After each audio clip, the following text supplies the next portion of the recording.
we see that we already saw last week that he became king. He was appointed by Paro.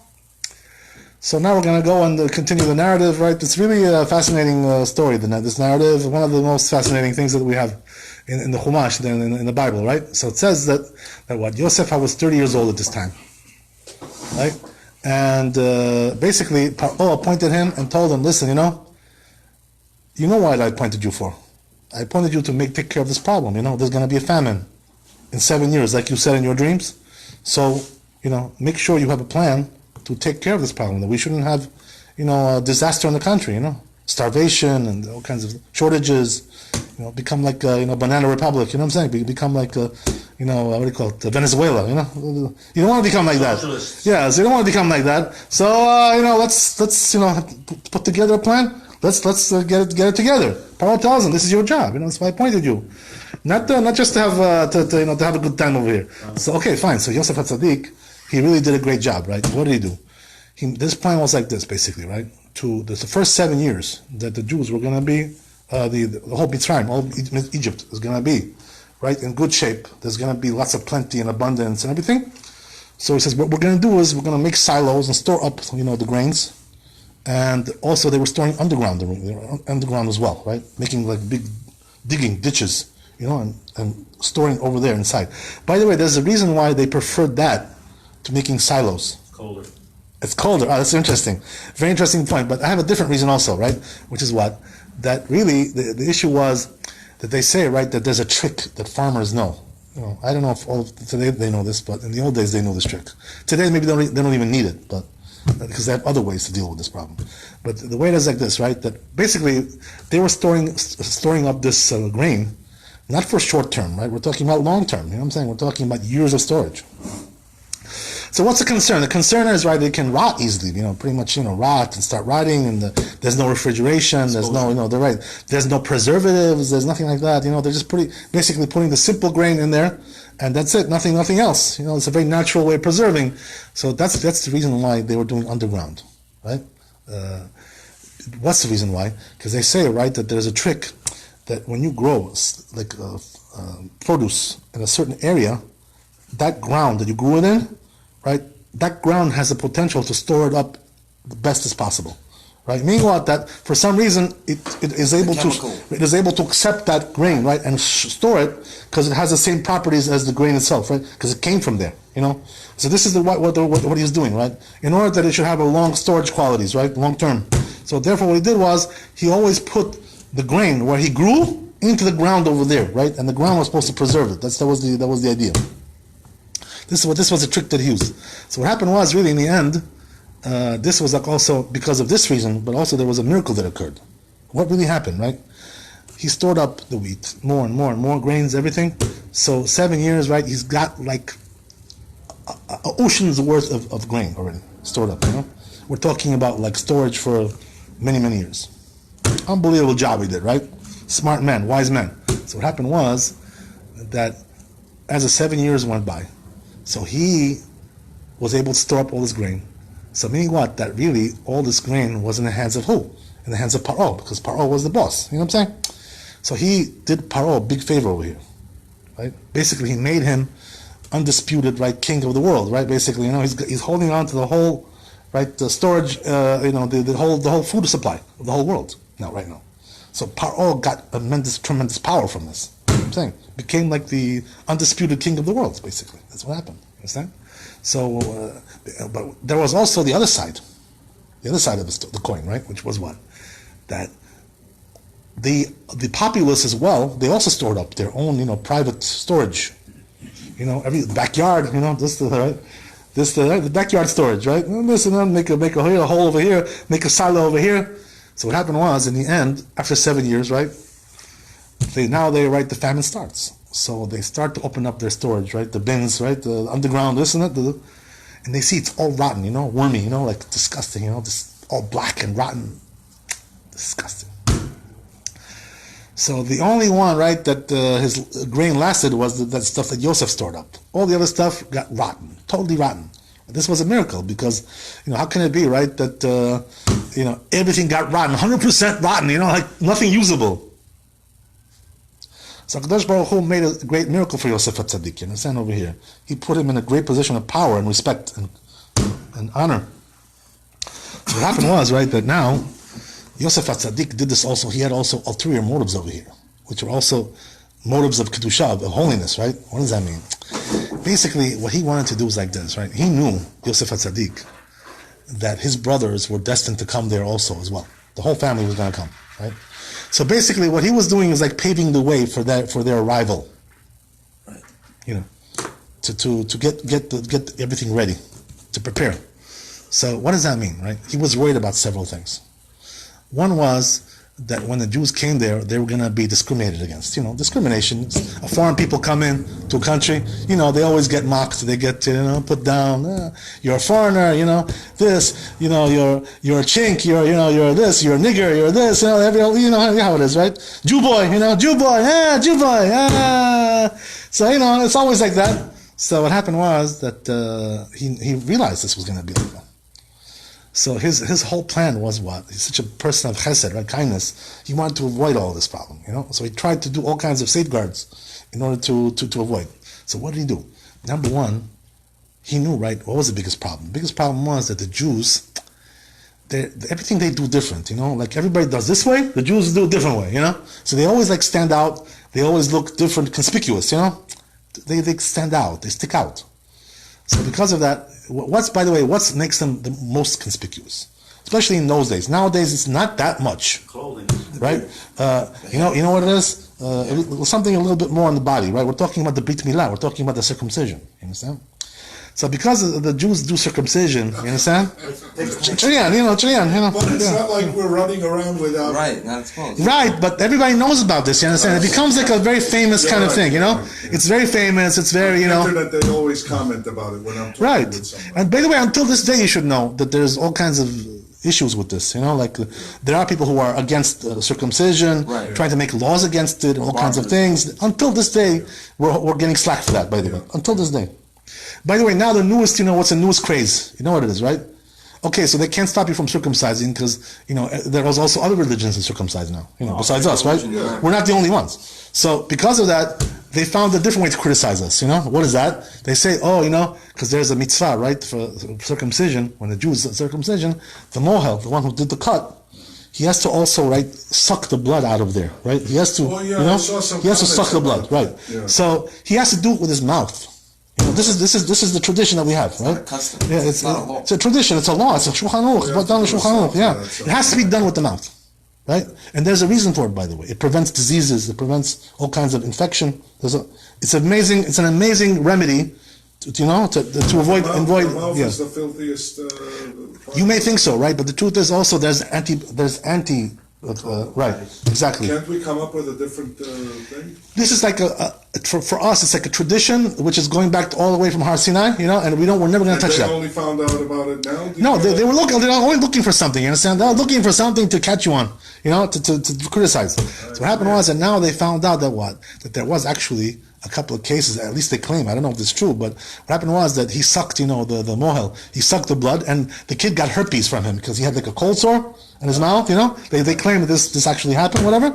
So because of that, they tried to actually outlaw this, you know, now in several countries and all kinds of things like this. But we stood firm, Baruch Hashem. But the Jews are standing firm. We never give up on these things because they say, right, you know how severe it is, by the way, that it says in the Shulchan Aruch that a mohel that doesn't do this with his mouth, you know, he does it a different way.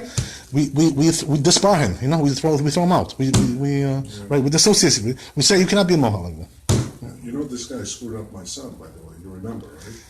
It's a discussion, right? We talked about that, by the way. By the way, there's also other specimens that he. I don't want to get into it now. Okay, we'll talk about it later. Okay, so we have Hollywood, the banking system. The circumcision now everybody does in the hospital automatically. Yes, it's hygienical, whatever. Right.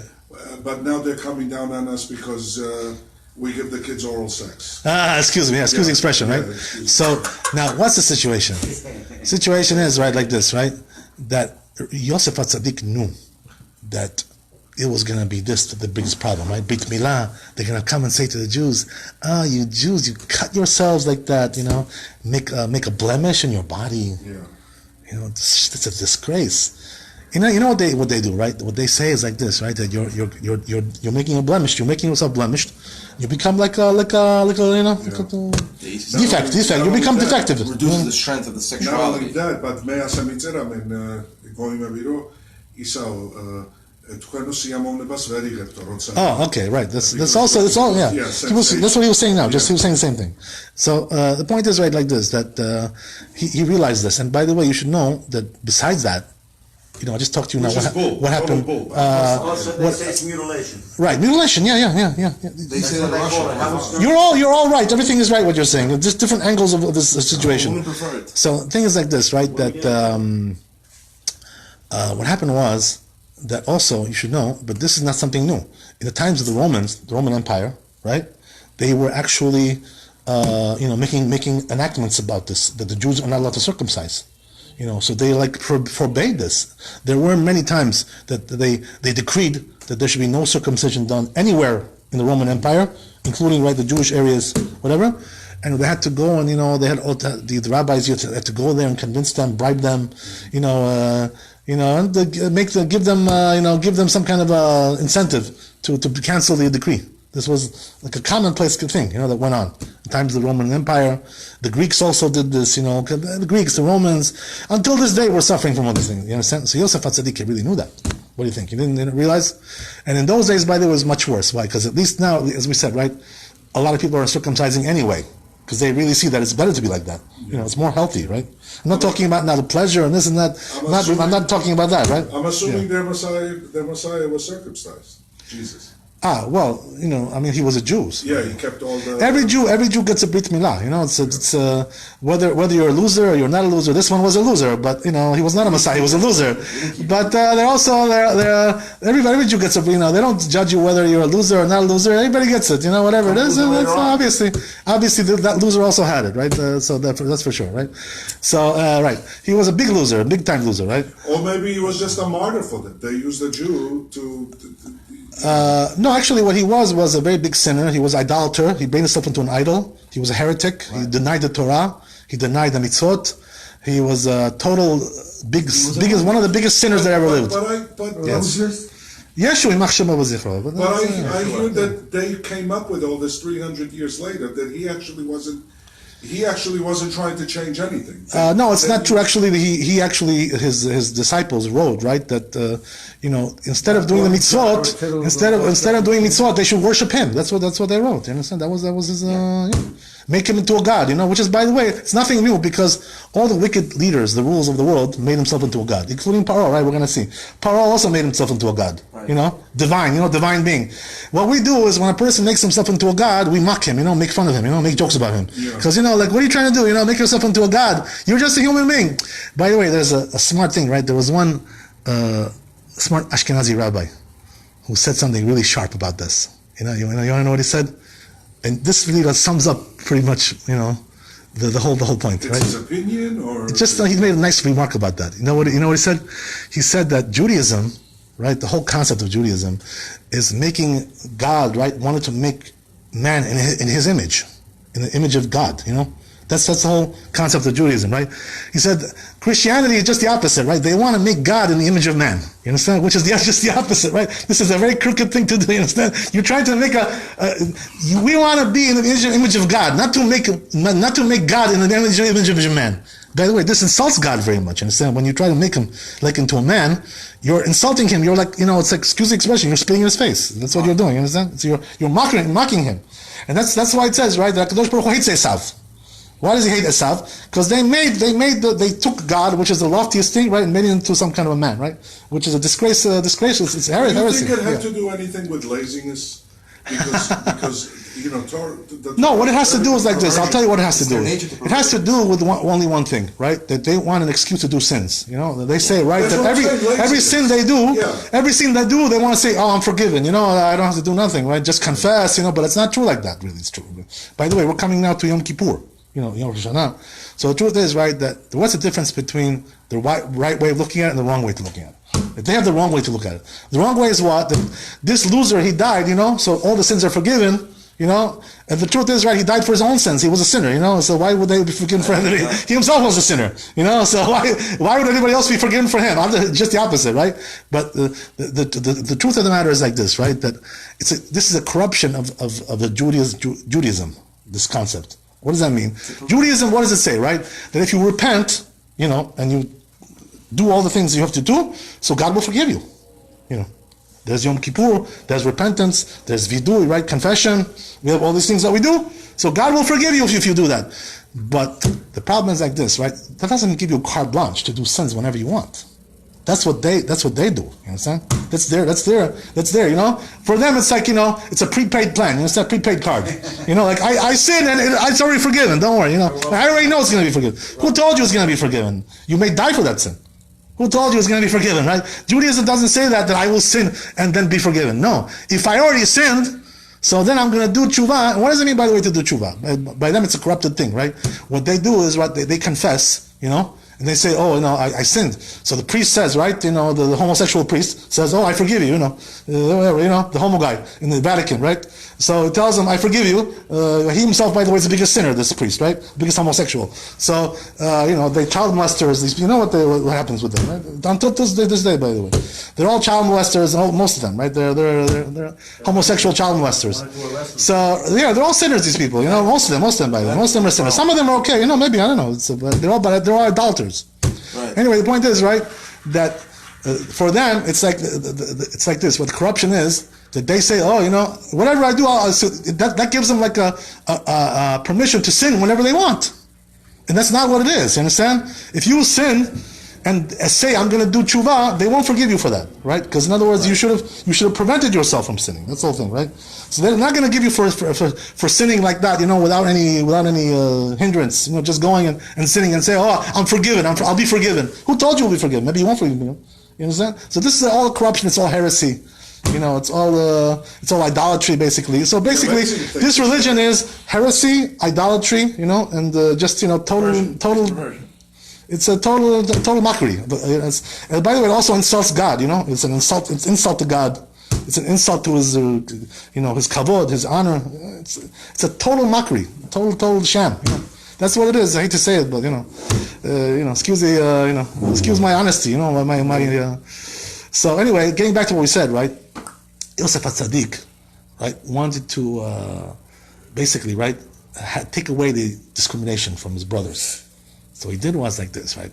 Now the Egyptians come to Yosef and they say, you know, okay, look, our food rotted. You know, we see that only your food was preserved. I guess you had that right, you know, formula to preserve. You know, it was really from God, this thing, right? But the truth is, right, he also did something, as we said. But anyway, they come to him and they say, you know, okay, so listen, you know, can you now open up the silos and let's start eating, you know? Breakfast, lunch, dinner, you know, let's go. We got to eat.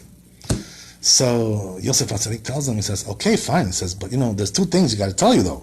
Two conditions. What are the two conditions? One is you got to pay. You know, you don't go for free. This is not a free lunch. There is no free lunch, right? As they say, right? For sure in Egypt there was no free lunch, right? That's like, you got to pay. You know, sorry. Like everybody else. What do you think you'll get for free? What? This is not a handout. But it was a decree from Moses. That what? Moses came after that, right? By the way, yeah. That was the king. The granaries, and that grain will not sour the stomachs of the gods. Right. Moses came later, right? This was before Moses. This whole story. 400 and something years later. So anyway, the point is, right, that comes now, right? Comes Yosef tells him, number one, you got to pay. There's no way to avoid that. And by the way, what happened was that this was a very wise thing. Why? Because he took basically all their money, all the wealth of Egypt. Everything got emptied out, and it all came to Paro. So that means that what? That he basically made them into paupers, and this was also for the same reason, as we're going to discuss, right? I'm sorry for that, isn't it? Yeah. Yosef HaTzadik, he would stamp the money with Shem Yudke Vavke, and then the short in the front, so Paro could not take the money from him. This I don't know. I didn't see this. What you're saying. Give me a source for that too. Okay. Give me a source. Okay. So the point is like this, right? That Yosef HaTzadik tells him, okay, so pay me, number one. Number two, we have a second condition. Number two, condition B, right? A and B. Okay. So what's B? B is you gotta get circumcised. Go to the motel, right, and get a circumcision. Right? Go to the doctor, whatever.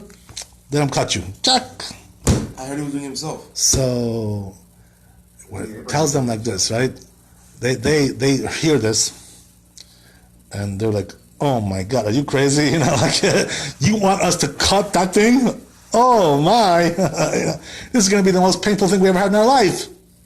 What kind of thing is that? We're grown-up people. We're not children. This is going to hurt. It's going to be very severe."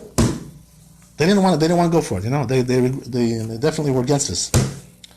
And by the way, as you guys mentioned, right, that there's also the issue of the sexual, issue there, right? The Rambam says about this, talks about that, right?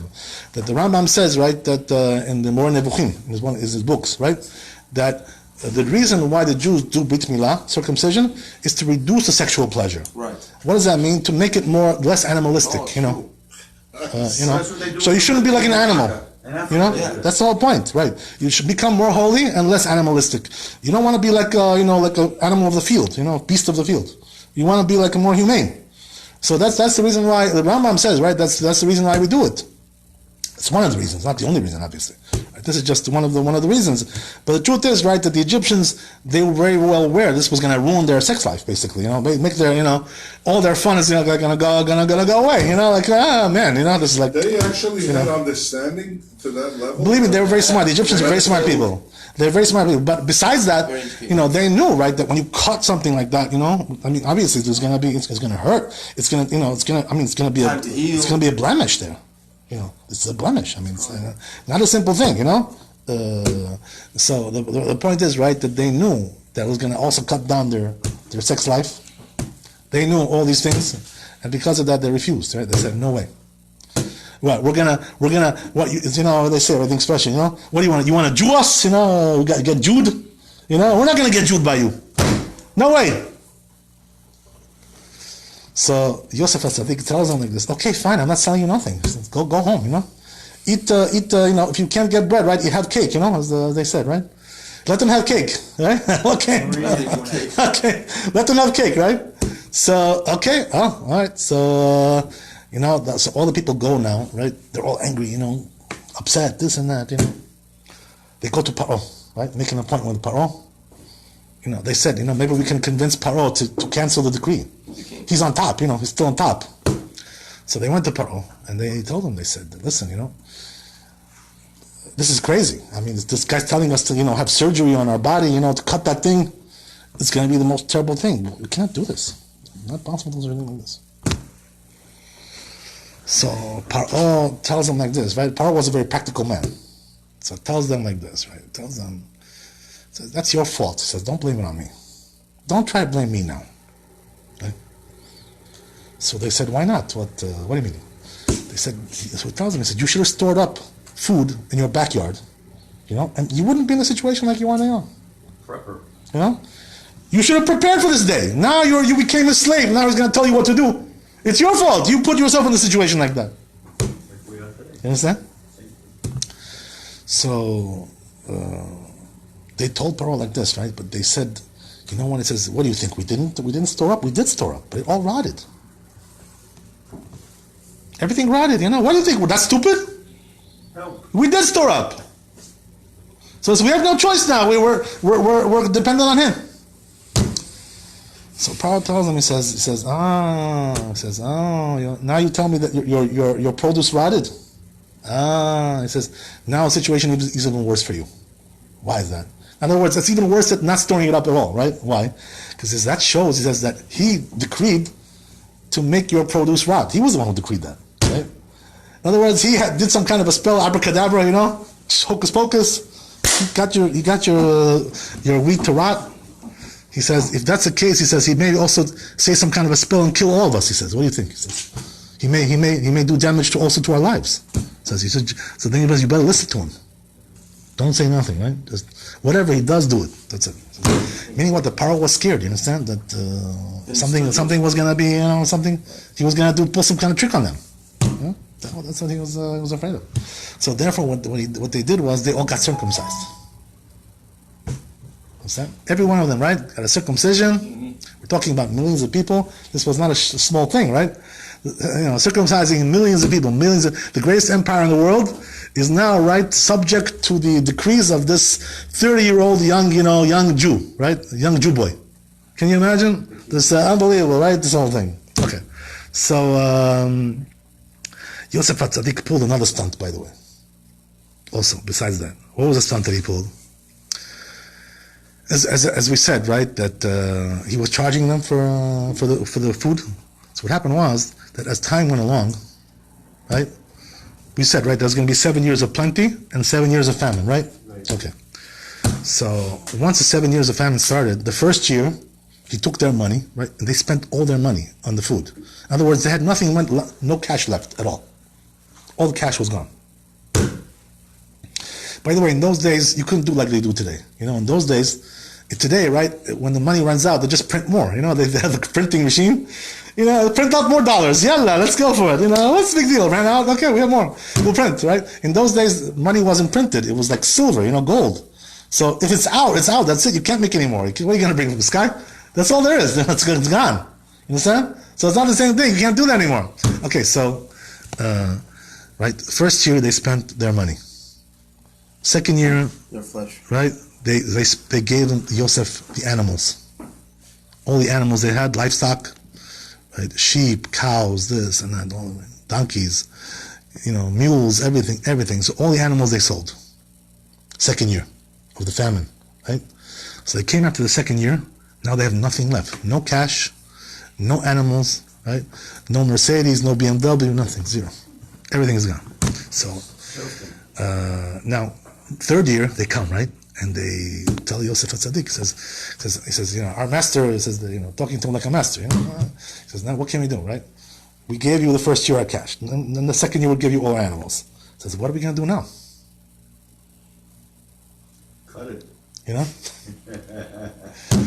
So he says, no problem. He says, I have also the solution for that, right? Which is what? This time I'm going to buy your land. You're going to sell me your land, right? Now you used to own the land, right? Now you're all going to be renters, basically, right? You're not going to be any more landowners, right? That's it. So send me your land. It's all going to go to all the land, right? So meaning what? That he made. Can you imagine what a stunt he pulled for Paro? He made Paro the owner of all the land in Egypt. Made him like the biggest superpower that there is, right? Nobody who can say such a thing like that, right? He owns all the land of the country. Can you imagine? So they sold all the land. But this was done on condition, right? Which was what? Yosef HaTzadik. Can you imagine the genius of Yosef HaTzadik? What he did to them, right? What did he say to them now? He says, listen, I'm selling, I'm buying from you the land. You're going to eat for that to this year. But he says, you know what that means now? He says, now you are like renters on the land. You have to pay rent. Pay with what? They don't have any money. What are they going to pay with? Right, exactly. So they said, right, that whatever you grow, you will pay 20% of that. 1/5, right? Nice amount of money. 1/5 of all. Right? So it says every year the deal is going to be. And by the way, now nothing was growing anyway. But the deal was that when they start growing, once the famine ends, right? So then 20% is always going to be forever, like as one of the constitutional kind of thing, right? Amendment, right? That's it. Right. That's it. Every year 20% goes to Paro, to the government. Nice. Can you imagine what he did over here and by the way, what he did was also another thing. Another genius move. Right? What he did was, he told them like this. He tells them like this. He says, you know what? Since now I bought the land from you. Right? So that means that you don't own the land anymore. So what we're going to do is relocation, basically, right? What does that mean? Everybody's going to have to relocate to a different spot. If you lived in Minnesota, you're going to have to go to Wyoming, right? If you lived in California, you have to go to Nevada. Wow. Everybody's got to move. Why did they do this? What was the reason why they did this? To attach it to the land. It's amazing, right? It's their land, they're attached to it. Yeah. So he relocated everybody. Everybody got relocated. Wow, can you imagine? Millions of people. This one goes over here, this one shifts over here. He was a Westerner, now he's Easterner, right? East Coast, West Coast, this, that. Wow. So this was also, by the way, he did as a kindness for his brothers as well, from his family. Why is that? Because when his family was going to come there, Right? What are they gonna do? Right? They're gonna say to them, "Oh, you guys are foreigners. You don't have any land, this and that." So now they're all foreigners. You understand? They all came from a different place, so they're all equal. They're all in the same boat. You understand? So he didn't want to make them look like they're disadvantaged when they came. So therefore he made them relocate everybody. Relocation. This is what he did. You understand? So he pulled off all these things in order that the family that when they came to Egypt, they should be able to survive there without being discriminated and mocked, and shunned. That's the reason why he did all this. Can you imagine? This was a very big plan over here. What he pulled off, unbelievable. This whole thing. All succeeded, by the way. Everything succeeded. In the end, you should know. Going a little bit forward, what really happened was that there wasn't 7 years of famine anymore. Right. Why is that? What's the reason why? Because Yaakov Avinu came, right? When the brothers and Yaakov Avinu came, once Yaakov came and he looked with his eyes on the land of Mitzrayim, the famine ended, right? Because of the zchut, of the merit of Yaakov, he was a holy man like that. The whole famine ended after 3 years. That's it. Like two and a half years, it ended. Right. So that's it. Finished. Everything got finished. Right. That was a big zchut. That right. So really, they got a big discount over here. You understand? It was supposed to be 7, but they got down to 2.5. Nice deal. But they still stole the land. They still stole it. Yeah, that's it. Once the land was sold, there's no going back anymore. That's it. So he pulled this off. With pulled off a big scam on these people. You understand? He scammed them pretty good. Stealing. Right, but it's not really stealing because it was all done by law. It was all done illegally, right? It's just that God was on his side. You understand? When God is on your side, there's nothing you can do. There's nothing you can do. That's the way it is. Now today, when they tell you can't do something, but if you get a permit for it, I'll let you do it. That's it. That's the whole thing. It's not a scam. You have to do it legally. You got to pull an application. You got to go to this. Man's law is also God's law. You know what I mean? Because God also acknowledges man's law as well. Right? We have a concept in Talmud, right? Dina malchut dina. Right? What does that mean? That the law of the land is the law for us as well. Not only just in theory. You have to keep the laws of the land. Right? Exactly. Yeah. You have to keep the laws of the land. If there's like monetary law, let's say, right, in the land, even though it's not Jewish law, but this is the law of the land, so we have to keep that too.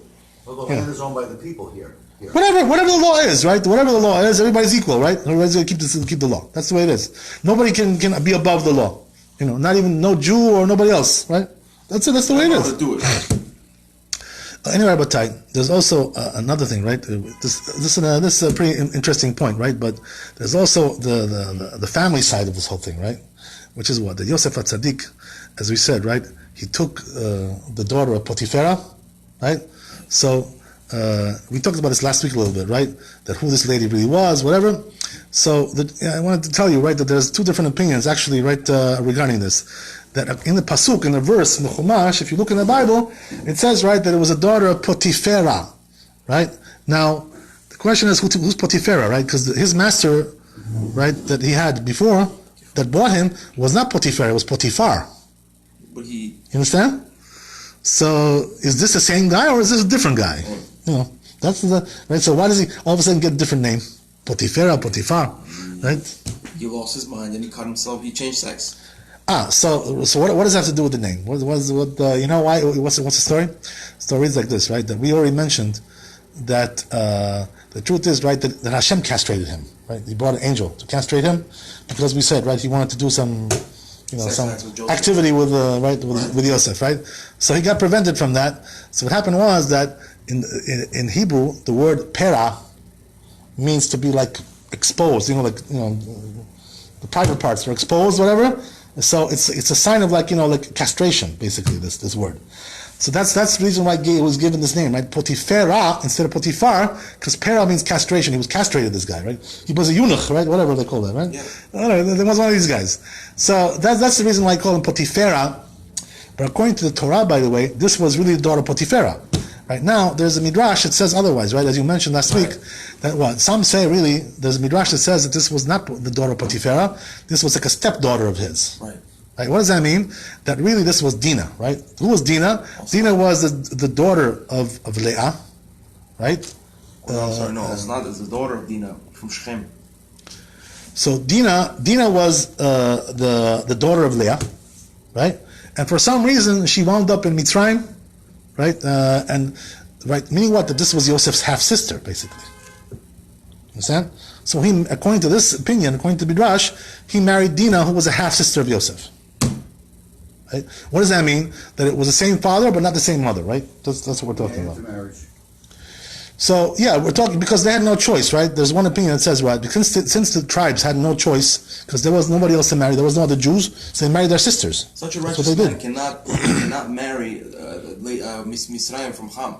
Think about it. I mean, it's just logical. He needs somebody from his own family. We have a tradition for this. So this is one opinion, right? Well, I thought she was not daughter of Dinah. And by the way, I'm sorry. Daughter of Dinah. Well, the truth is that there's a midrash that says that this was actually Dinah herself, right? This was Dinah. Okay. So anyway, the point is, right? Getting back to what we said, that there's actually several opinions here that are playing here, right? Because really, the truth is, there's one midrash that says something else altogether. Right? The Dinah didn't marry Yosef. He married Shimon, right? So what does that mean? That first, right, as we know, she got abducted and raped by Shechem, right? This guy, right? She was raped. Because she wasn't given days. And then Shechem was killed by the brothers, Shimon and Levi. And then what happened was that Shechem died, and then they took her out from there, right? They removed her from that place. And what happened was that now she wanted to marry but she was only agreed to come out of there if one of the brothers would marry her. So Shimon agreed to marry her, right? And therefore, this is the reason why she came out. And what happened was that Shimon married Dinah, according to one midrash, and that's what happened, right? And then came out of her, right, somebody called Shaul, right? There was a son. Right? And it says over there in the Chumash, Shaul ben HaKananit, right? What is ben HaKananit? That's Dinah, right? That's talking about that. So according to this opinion, right, Dinah married Shimon. Right, so this is a different opinion. By the way, there's also another opinion that says what Dinah married Eov. Right, Eov was one of the big tzaddikim of that generation. So according to one opinion, Dinah married Eov. According to one opinion, she married Shimon. According to one opinion, she married Yosef. Right, so there's several opinions about what really happened. By the way, they're probably all true. What does that mean? That she probably married them in different times, different periods, whatever. But the point is, right, that Dinah she was a busy girl. She had marrying all kinds of men, right, one after the other. So the question is, why? No, not after divorce, or after death, right? We're not talking about adultery. So what happened was like this, right? That what's the reason why Dinah had to marry so many men? According to what we're just saying, right? This guy, this brother. What's going on over here, right? So the reason was like this, right? That she had a special power, Lidina, right, to bring to tshuva, right? To bring a person to tshuva, a man that she married.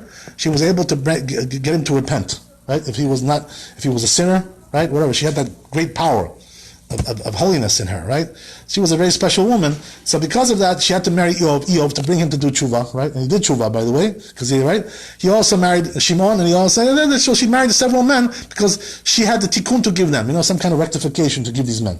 Understand? Right. Yeah, she was a very special lady, and because of that, she was able to pull off all kinds of interesting rectifications in all kinds of places. Right. And this is why she had such a complicated life.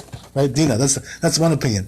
By the way, there's also another opinion that says what? That there's also midrash that says that the brothers did not marry their sisters, but they married Canaanite women, right, who were living in the land, right? Because they had no choice, they had nobody else to marry, so therefore they married Canaanite women, right? The Canaanite women. And by the way, this is also borne out in one of the midrashim that comes later on.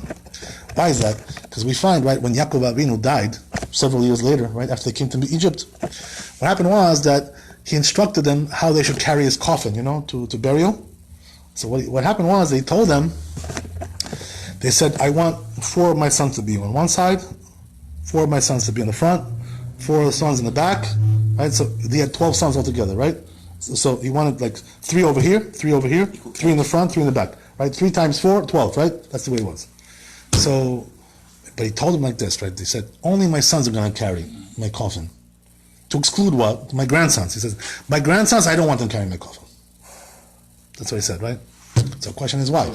Right? So they said, right, exactly. Because they are the seed of Canaan, right? Because of that, therefore, I don't want them to carry my coffin. Why? What's the problem? Because the seed of Canaan is not, is unholy, is unclean, right? And therefore, I don't want that they should sully me, to defile my coffin. That's the reason why he said, right? I don't want them to be, right? So we see, right, there's several opinions, by the way, regarding this, right? Who was what and what was which, and who's on first, who's on second, who's on third, and everything has a different answer. They're all true. They're all Divrei Elohim Chaim, all the words of Hashem, all these things, right? So it's an interesting point, right? This whole thing, how it occurred. But anyway, getting back to what we said, right, about Yosef. What's the time, by the way? How much time do we have? We have time. 1:15. Okay, so we'll do another 15 minutes. So, as we said, right, that now all of a sudden, what happens is like this. The narrative goes on, right? That Yaakov Avinu, once the famine starts, and the years of plenty are over. So what happens is, right, that there's also famine in the whole world as well. Because, the whole Middle East was plagued with this famine. And by the way, most of the people at that time were living in the Middle East. It wasn't like, there was America and China, and everybody was living over there. So if the Middle East is famine, then the whole world is in famine, basically. More or less, right? That's what it is, you understand? So because of that, what happened was that the food shortage started to be felt also in Eretz Israel, right? Where they were living, Yaakov Avinu and his sons. Yes, ma'am. Yeah, Canaan, yeah. So what happened was, right, that Yaakov Avinu brings his sons, gathers them, and tells them, like the tribes, right? Tells them, he says, how long are you gonna hang around over here? He says, go and buy some food. What are we gonna do? Starve to death? Go to Egypt. You know that the food is over there. Go to Egypt and buy something for us so we can live. What are we gonna do? We'll die? So the truth is, right, that the Chazal say something interesting. That the truth was that they still had food at that time, Yaakov's family. They had plenty of food stored up. They were not poor people. They were wealthy people. They were, noble people. They were the leaders of the land, by the way. Also, they were the judges. They were the president, judge. Everything was. They held a very high position over there. Especially Yaakov and Yehuda, right? Yehuda was also a big shot, and Yaakov also was a big shot. So these two were like running the country, basically. So they had a lot of power. They had a lot of money. They had everything. But the problem was that really they had food. But anyway, Yaakov told them. He said, "You know what? Even though we have food, I want you to go and buy." To prepare for the exile. You understand? Interesting, right? So the question is why? Why did he tell them to go buy food if they already have? What? It's a charade? What? Putting on an act? Right? What is this? What is this business? So his claim was like this, right? He said, "Listen," he says, "we have food left, but you know what's going to be, right? We have over here relatives that are living close by, Esav, Ishmael, right? These two, they're not too far from us. So what does that mean? If they're going to hear that we have food and we're not going to buy, you know what they're going to do, right? They're going to come to us and say, oh, we're your relatives. Can you give us, handout, Come on. Let's go. You're my uncle. You're my cousin. This and that. My grandfather. Esav and Ishmael very rich too. Right, but when there's a famine, it doesn't help you too much. You know what I mean? There's nothing to. What are you gonna do with with all your gold and silver when you have nothing to buy? There's nothing to buy. You understand? There's nothing to buy. At all? It wasn't growing. You understand? If you farm, it's gonna bring you thorns and thistles, right? Not food. That was the whole thing, right? So because of that, what they were gonna do is they're gonna come to them and say, oh, come on, give us something. We heard that you got a lot of stuff. And we're relatives and this, and have mercy, this and that, So Yaakov Avinu didn't want this situation to occur. Because all the money that they have is going to get squandered. So therefore he told him, he says, you know what, even though we do have food, but make it look like, we don't really have. So go and buy. So the sons are listening to this, they said, okay, fine, they respect their father, Their father was a great man. A big sage, big chacham, big rabbi. You can't say no to a person like that. Whatever he tells you, you do. You don't ask questions. So that's they did it. But really, once they heard this request of their father, right? They also had they had a meeting, by the way, right? They sat down and had a meeting, and what did they say? They said, you know what? They said, let's face it. We made a colossal mistake. We sold our brother. This was a disgrace what we did. Until this day, we regret it, and we know that it was a disgrace. It was a sham. It was a total big sin. Colossal sin, right? I said, you know what, if we're going to go down there, we might as well also, find Yosef and bring him back, because we got to do anything in our power to bring him back. Whatever we can do, we got to do. So meaning what? They agreed, they had a meeting, and they said, we did a terrible sin by selling him. They said, we got to, so they planned, their plan was, they were willing to do anything to bring him back. War. Yeah, anything, right? And to go to any extent. Money, right? Bribes, whatever it takes, right? Whatever it takes, any resort to anything to bring him back. So they had an agreement like this, right? That they said, we're going to do it. We're going to find him wherever he is. We'll look for him.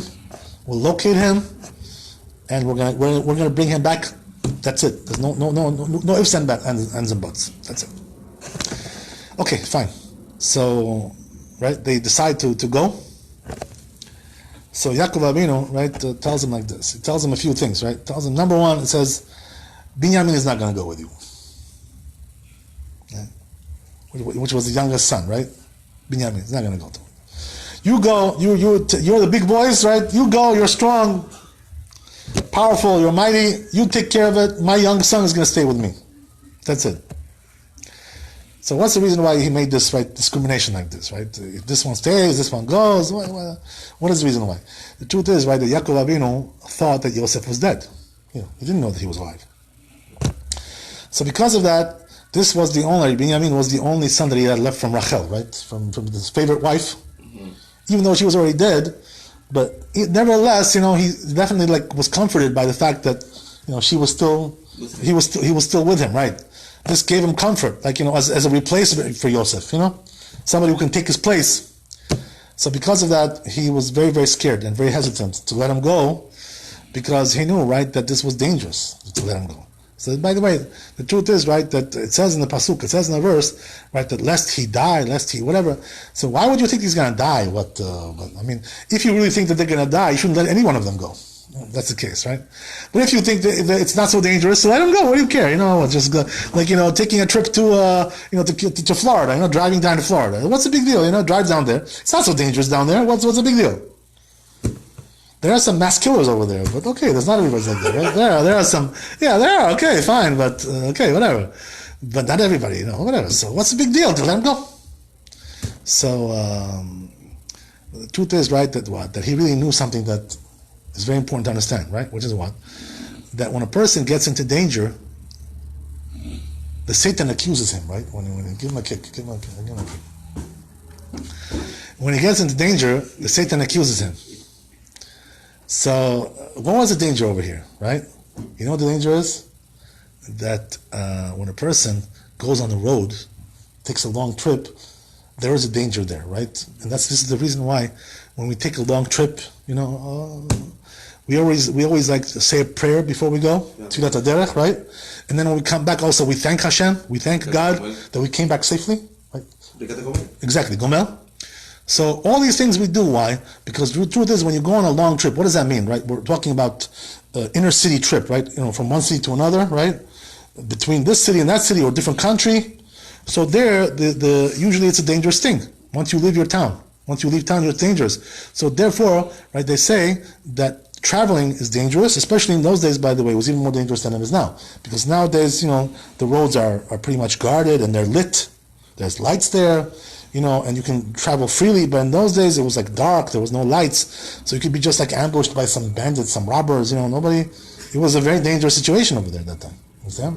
This was not what it is today. For sure not. It's a different thing altogether, right? Today everything is policed, and even today, by the way, there is danger, right? You see what happens, right? There's airplanes that get hijacked, and the Titanics, all kinds of things that happen. You know what it is, right? It's not so safe to travel like that. Anyway, the point is that Yaakov Avinu told him, Binyamin is not going to go with you because there's danger involved. I'm not letting him go. Okay, fine. And by the way, we learn from here also a general thing, right? What a person has to know, that the Satan accuses somebody when he's in danger. What does that mean? That when he sees that a person puts himself in a dangerous situation and he has some kind of a sin, To instigate death. So in order to punish him, He comes at that time where he's in danger, and he comes to Hashem and tells him, "Oh, remember what he did? This guy, that sin. This is the time not to get him. He's in a dangerous situation. Let that thing fall on him, right? That leaning tower, right? The leaning tower of Pisa, right? Buch! Let it fall on him. Let's get him now. This is the time not to get him. It's for his sins." So what do we see from there? That a person should not put himself into danger. Why? Because if he has a sin, Satan will accuse him at that time. Understand? So we're always commanded, right? Don't put yourself in danger when it's not necessary. You know what I mean? Keep yourself out of danger. What does that mean, keep yourself out of danger? Don't, drive 140 miles an hour on the LIE, and expect you're going to come out alive. This is very crazy, People drive like they speed like that. What do you think? This is Le Mans over here? This is a racetrack? Even on the racetracks, people get killed. So what makes you think you're going to come out alive when you do such a thing? You're putting yourself in danger. A person does that, drives so fast like that. Don't, just because he wants to have a good time. Like have get a kick. Yeah, wow, this is cool. Driving. Then it flips over like 20 times. His car flies in in the air across the highway. Then he starts to realize, right, that he's doing something wrong, maybe a little bit, right. And that's what usually happens, by the way. A lot of people die like that, and a lot of people, they almost die, right? They get close to death because they put themselves in danger, and the Satan accused them, Why put yourself in danger, Just drive like a normal person. Drive like a normal human being, right? You need the big zchut to save you, and by the way, even if you have big zchut to save you, that'll take away your zchuyot for later on, right? In other words, you'll start now with an empty slate, which is very bad, right? You don't want to get, on empty. You want to run on empty, you know what I mean? Right. With an empty tank. That's very, very dangerous, right? With no merits. And this is the reason why that a person has to be careful. That's what we learned from this whole thing, right? But there was also another thing. Yaakov Avinu told them, they said, listen, so you're going to a foreign country. This country is a ruthless country. There's a ruthless people over there. These people are not so nice. They're not, they're not decent people. They're not good people. So he told them, because of that, I want you to take a safeguard. What was the safeguard? He told them, don't go in all together in one gate, right? Go in different entrances to the, each one will go in a different entrance. This one will go, right, enter from here, the west coast. This one will come from the east coast, right? This will come from Mexico, right? Mexico now it's hard. There's a wall over there. It's so hard to get in there, right? Okay, whatever. I thought because they were too powerful together. Like when the 10 of them were together, it would be like... He was worried about Ein Hara. That's what he was worried about. You understand? So what does that mean? They told him, he said, if you go in together, they're gonna suspect you, look at these two big, 10 big men, powerful, handsome, good looking, this, everything, they got everything going for them. This is dangerous, like they're gonna suspect something's going on over here. They come for war. Invasion, right, exactly. Invasion, some kind of invasion. So therefore Yaakov told them, he says, don't go in the same place. Each one will go enter in a different area, different port, right? This way it won't look so conspicuous. You don't want to get evil eye. You don't want to get become like the center of attention. So what happened was, right, that actually this was actually something in the end. This turned out to be their disadvantage in a sense. Right. What does that mean? That when they got there, right, and they came in all in separate gates, you know what happened, right? What happened was that they had like a coast guard, port authority. These the Egyptians, right? So they're like, every person who comes in to the country has to write his name, to sign. Gotta sign. So each one comes in a different entrance, right, and signs his name. So it's like Reuven ben Yaakov, Shimon ben Yaakov, right, Issachar ben Yaakov, Zevulun ben Yaakov. Everyone is son of Yaakov. Right? They didn't write in those days last name. They're the son of this, right? Son of, that's the way it was, right? What happened was that the Port Authority, once they saw that, by the way, 10 different men, all of them mighty, going in to 10 different entrances, and all of them using the same father's name. Wow, this is suspicious. This was actually... they told Yosef right away. Yeah. So they came, right, exactly. They came to the authorities and they said, this is something very, very strange. What's going on over here, right? This looks very suspicious. Make sure these guys are kosher. Nothing is going on with these guys, because could be they're coming here to spy, or to invade, or do some kind of a terror attack, right? Terrorism, this and that. What kinds of things? You never know what's going to be. So they came to Yosef HaTzadik and gave him the information. So Yosef HaTzadik gets the list, right? Yosef, right? Reuven, Shimon, Levi, right? Issachar. Oh, he says, oh, look who came. Ah, it's my brothers. Welcome. Ah, very nice. Wow. Okay. So he realizes, right, what's going on over here now. They're coming to buy food. He knows, right? So he already makes a plan what to do with them, right? He knows what he wants to do. So the truth is, right, that this has to be discussed at length. Maybe this next week, right, we'll discuss it more in deep, right? But the point was that Yosef HaTzadik now came up with a plan, which was what? Basically, what he wanted to do, he didn't really have any desire for revenge, to avenge the what his brothers did to him. That wasn't his intention at all. Right. This was not his intention. Because if he really wanted to do that, he could have done much better, than what he did, right? Exactly. He could have given them really a hard time. But that wasn't his intention at all. What he wanted to do basically was to test them, right? What does that mean? To test them for what? If they did tshuva, right? If they regretted what they did, if they repented, right, for what they did with their brother, and he wanted to see it, right, because he knew that this sin. By the way, you should know that this is a general rule in Judaism. All the big tzaddikim, like David HaMelech, when they commanded to kill somebody, because this person did some kind of a sin against the kingdom or a sin against God, right? They commanded to kill that person. Their intention was not just to take revenge. That wasn't the intention at all. So then, what was the intention? The intention always was one thing, right? That when a person lives in this world and sins and leaves the world like that, he's going to get punished in the world to come. So we want to make sure that he gets punished in this world for all his sins, so he leaves this world clean, with a clean slate. This way he goes up there, he gets a good judgment. Right, exactly. So that's the whole point, right? The Yosef HaTzadik, he wanted that his brother should get a clean slate also. Didn't want that his brothers should die with this sin, on their ledger. He already forgave them a long time ago. Yeah, for sure. So the point is, right, that this is why he did what he did, not because he wanted to take revenge. So what happened was, right, that they came to him. They all come in, all of a sudden, in his palace, right? And they all come in and bow down. Shh. You bow down to the king. It's the king. You bow down, right? So then he recognized them, right? He knew what they looked like, but they didn't recognize him, right? They didn't recognize him. Why they didn't recognize him? Because when he left, he didn't have a beard, right? He was a teenager at that time, so he was still, teen boy, he was a young boy. So now he had a beard, so they didn't really see who he was. They couldn't place it. They couldn't get in their head who this guy was. So the point is, right, that Yosef HaTzadik now knows who they are, and they don't know who he is. So he's got an advantage over them, obviously. Games begin. Right, exactly. The games began. So what happened was, right, that right away he started to give them a hard time. We'll finish with this story, right? We can pick it up next time. But what happened was, I told them, right? They said, they come and say, we want to buy. So he tells them, he says, I think people are spies. You people, Russian spies. You people are Russian spies. Mm-hmm.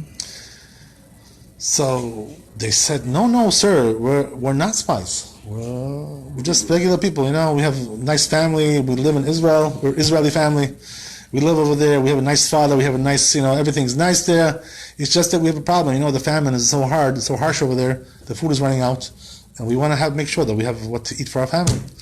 So Yosef HaTzadik tells him, he says, I don't believe you. He says, I think that there's some kind of spying ring going on there. He says, right?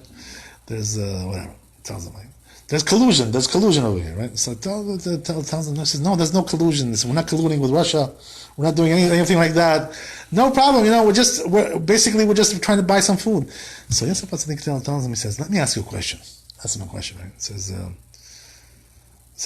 let me ask you. Okay, first of all, right? They told him, we have a father. We have also one brother, right? Who got left over there with the father, and there's one brother who's also missing, right? So they told him, right? We have one brother who's missing. They didn't say that they sold him, right? They didn't want to make themselves look like chumps, So they didn't say that, right? They said, oh yeah, he's missing, yeah. Got kidnapped. Yeah, right. Yeah, like that. So what happened was, right, that Yosef HaTzadik tells him. So he says, tell me, he says, where did he get kidnapped to? He says, those were the answer. And they said, we think he's here in Egypt somewhere. And he says, they tell him, right, this is one of the reasons why we came. Because we want to, redeem him from here. Get him out. He says, we're willing to pay any amount of money, whatever it is. If they bought him as a slave, we'll pay any amount to get him out. So Yosef HaTzadik asked him a question, right, regarding that discussion going on.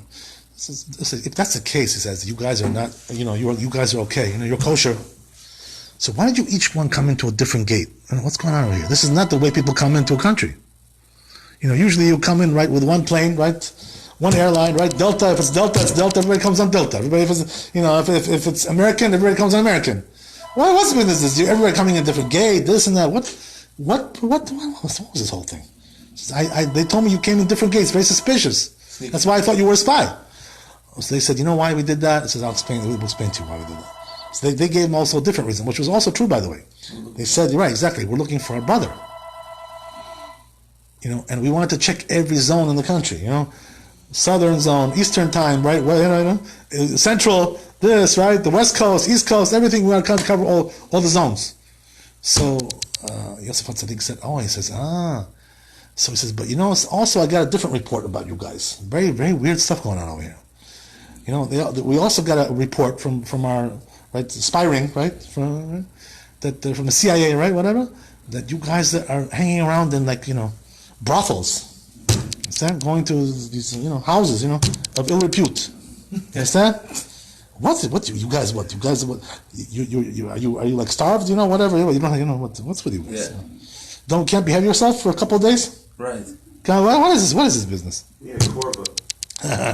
So they answered and said, no. I said, sir, no, we're not that kind of people, right? We're clean people. We come from a decent family. Whereas the clean cut people, we're holy people. We don't hang around. We don't go with these kind of women of ill repute. We don't do that. So he asked him, he says, what were you doing over there in those places? So they said, no. He says, we're just worried about one thing. They said, you know what? He says, our brother that was kidnapped, quote unquote, right? He was a good looking guy, and because of that, we're afraid that maybe he was sold for prostitution, He was sold as a prostitute. So that's why we're going around those areas to check, that maybe we can find him over there somewhere. Maybe he's one of those houses over there. That's the whole thing. So they said, they told Paro. They said, this is the reason why we went. What do you think? We're going to these kind of ladies? No. So Yosef HaTzadik asked him a question. He says, okay, fine. Okay, let's grant it, right? Let's say you're telling the truth, right? Okay, fine. So he says, tell me, let me ask you another question. How far would you go to redeem your brother? Would you go all the way?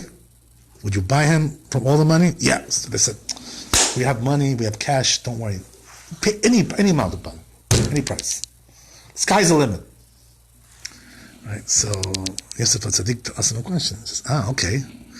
So he says, what about if you had to use violence, You had to use force, physical force. Would you do it? To do like a sting operation, Isn't that... would you do it? They said, yeah, we're willing to do that too. 100%. We'll do anything. We'll risk our lives. We're willing to use force. Everything we can do. So Yosef HaTzadik says, now I got you. He says, now I see that you're really spies. That's the whole point, right? You're coming here to do violence, to attack our country, right? You're coming here to make here a ruckus over here, to do terrorism. Right. You want to kill our people, huh? To get your brother? And that's your purpose. That's the whole point. So I was right that you're spies. You understand? So he got him into like a big, over here, he caught him into a big web, right? Caught him into a big web over here. And got him very, very, very upset, very angry. The whole thing became like this was like a big disappointment for them. And by the way, one thing, right, goes to their credit, to the brothers. What goes to their credit? That right away, once Yosef HaTzadik pulled this stunt on them, you know what they did, right? They didn't start now to, all of a sudden, to fight and, to start jabbing and this and that, whatever, and threatening. No. What they did was they turned around, and spoke with each other. They said, why this happened to us? What's going on here? Why this guy's being so mean to us? Because we sold our brother. We had no mercy on him. And because of that, now we're paying for it. Because of our sin.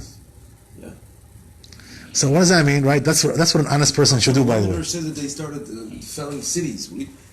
Sorry? One minute says they were destroying cities. That's right. That's later on, that whole story, right? But anyway, the point is, right, that what they said was, says, see what happened? When you do a sin, what goes around comes around, right? Now we're paying for that. Nothing is tucked under the rug. When you do a sin like that, especially a big sin like this, what do you think? You're just going to get away with it and everything is going to be okay? What do you think? That's not the way the world works. What if you're trying to just get revenge on somebody? Yeah, what about it?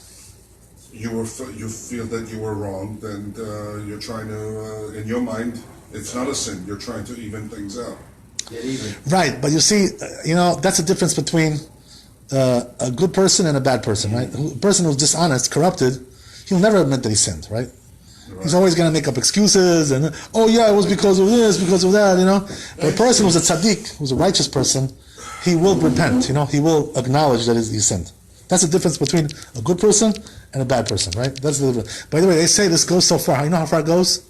They say, right, that the wicked are so bad, the sinners, even when they're at the gates of hell, of Gehinnom, Jojocheti, they still don't do tshuva at that time. In other words, they're going to say, okay, pushing you in now. Let's go.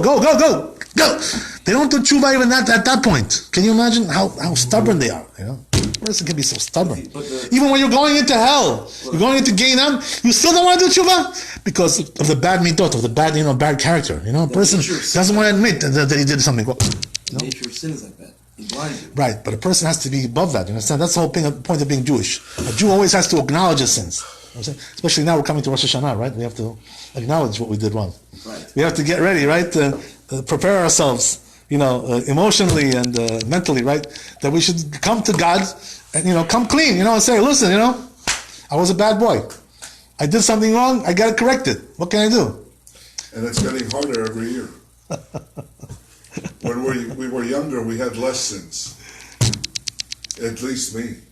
God bless. Because you were young and you were innocent. Nissan, what are you cracking? How do you? Anyway, I know you free. How do you weigh out the sins versus the merits? Next week. How is it weighed out? Well, that only God knows how to do that, but we don't know how to do that, right? We certainly don't know how to do that. He knows how. There's a quantity and there's a quality, right? Two factors, right? Quantitative and qualitative. Only God knows those things. That we don't have this judgment, right? Anyway, that's an interesting discussion that deserves a lot of time. This discussion, right? Anyway, we'll stop here with Hashem. We'll pick it up next time. God bless you all. Thank you for coming. All the blessings to you and your family. Thank you.